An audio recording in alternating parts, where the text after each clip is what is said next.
வீட்டில் குலாப் ஜாமுன் செஞ்சால் கண்டிப்பாக சொதப்போம். அந்த மாதிரி சொதப்பாமல் நல்லா சாஃப்டாக குலாப் ஜாமுன் எப்படி செய்கிறதுன்னு பார்க்கலாமா? First gulab jamun instant mix எடுத்துக்கிட்டேன். அதில் 1 டேபிள் ஸ்பூன் நெய் வந்துட்டு ஆட் பண்ணிக்கிட்டேன். இதில் காய்ச்சி ஆற வச்ச நல்லா சில்லுன்னு இருக்கிற பால் வந்துட்டு ஆட் பண்ணிக்கிட்டேன். பாலுக்கு அளவெல்லாம் கிடையாது. நல்லா சாஃப்டாக வர வரைக்கும் அந்த பால் மிக்ஸ் பண்ணி நம்ம பேட்டர் ரெடி பண்ணிக்கலாம். மாவு ஃபுல்லாக ரெடி பண்ணதுக்கு அப்புறமேட்டு நம்ம சர்க்கரை பாவு வந்து செஞ்சுக்கலாம். இதுக்கு நான் ஒரு 2 கப் சுகர் எடுத்துக்கிறேன். அதே அளவுக்கு வாட்டர் ஆட் பண்ணிக்கிட்டேன். அடுப்பில் வச்சு நல்லா கொதிக்க விட்டுறலாம். மாவு கொஞ்சம் எடுத்து விரலில் வச்சு பாருங்கள். இதில் ஆயில் மாதிரி டெக்ஸ்சரில் இருக்குல்ல, இந்த ஸ்டேஜ் வரும்போது அடுப்பு ஆஃப் பண்ணிடலாம். நம்ம ஃபஸ்ட்டு குலாப் ஜாமுன் மாவு எடுத்து ரவுண்ட் பண்ணிக்கலாம்.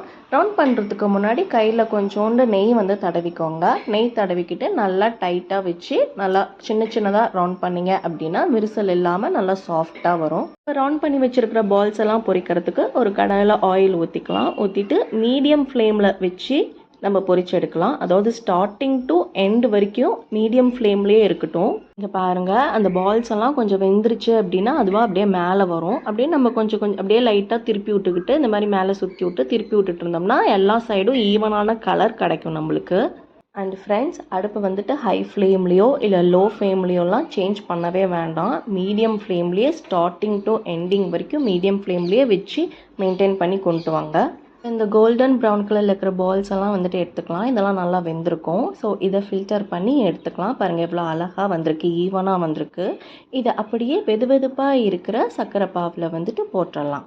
அண்ட் ஒன் திங், சர்க்கரை பாவை வந்துட்டு வெது வெதுன்னு இருக்கணும். ரொம்ப ஹீட்டாகவும் இருக்கக்கூடாது, ஆறி போகியும் இருக்கக்கூடாது. அப்படி சப்போஸ் ஆறி போயிருந்தது அப்படின்னா கூட அதை லைட்டாக ஹீட் பண்ணி கொஞ்சம் வெது வெதுன்னு வந்ததுக்கு அப்புறமேட்டு நம்ம பொரிச்சு வச்சிருந்த பால்ஸை வந்துட்டு அப்படியே போட்டுடலாம்.